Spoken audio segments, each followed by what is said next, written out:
గౌరవ సభ్యులు మాట్లాడుతూ మీరు అన్నీ మార్చుకుంటూ పోతూ ఉంటారని చెప్తున్నారు. తెలంగాణ చిహ్నము మార్పు జరగలేదు అధ్యక్ష, అది చర్చకు జరుగుతూ ఉంది.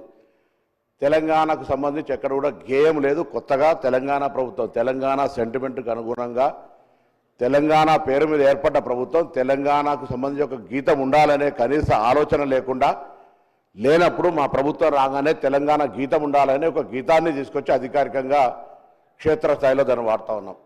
అదేవిధంగా ఇప్పుడున్నటువంటి విగ్రహాలు ఎక్కడైతే తెలంగాణ తల్లి విగ్రహాలు అని పెడతా ఉన్నారో అవన్నీ ఒక పార్టీకి సంబంధించిన అప్లికేటెడ్ తప్ప నా శాసనసభలో కానీ ప్రభుత్వ పరంగా కానీ ఎక్కడ తెలంగాణ తల్లి విగ్రహం అనేటువంటిది అధికారికంగా లేదు. ఈరోజు తెలంగాణ ప్రభుత్వం అధికారికంగా తెలంగాణ తల్లి విగ్రహాన్ని అధికారికంగా మన సచివాలయమైనటువంటి డాక్టర్ బాబాసాహెబ్ అంబేద్కర్ సచివాలయంలో అందరికీ కనబడే విధంగా పరిపాలన బాగుండాలి, తెలంగాణ స్ఫూర్తిదాయకంగా ఉండాలని